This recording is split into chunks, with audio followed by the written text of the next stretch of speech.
Romains 10, 9.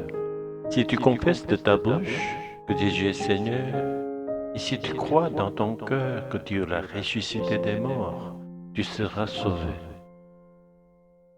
La confession des lèvres est la foi du cœur.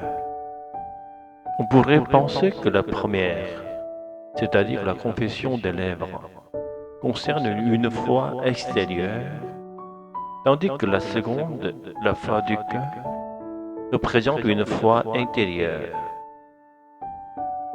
Cependant, ces deux expressions désignent une seule et même foi.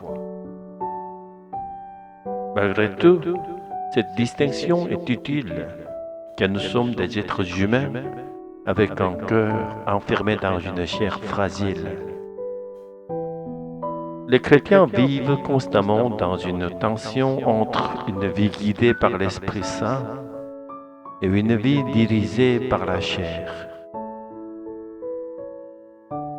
Ici, suivre la chair signifie vivre sans l'Esprit Saint, en s'appuyant sur notre propre jugement et notre sagesse.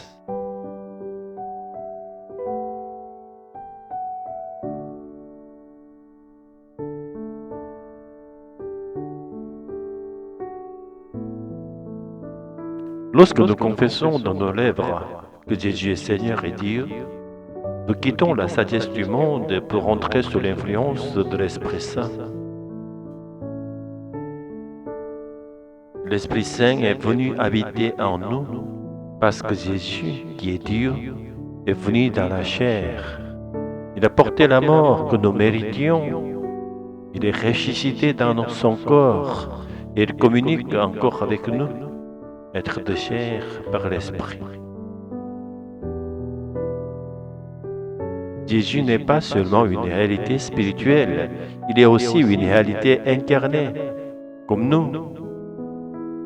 Par conséquent, avant même de mourir et d'aller au ciel, nous pouvons déjà expérimenter le royaume des cieux dans notre chair par l'Esprit Saint.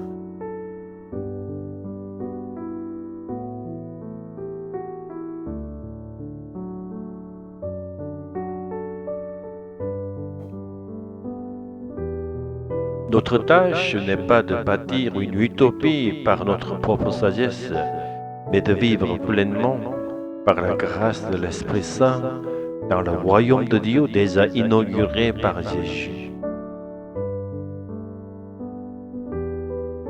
Quand nous confessons de nos lèvres que Jésus est Seigneur et croyons de tout notre cœur que ce Seigneur est venu dans la chair pour habiter parmi nous, et qu'il communique avec nous par l'Esprit Saint, alors le lieu où nous nous tenons ce matin devient en avant-goût du ciel.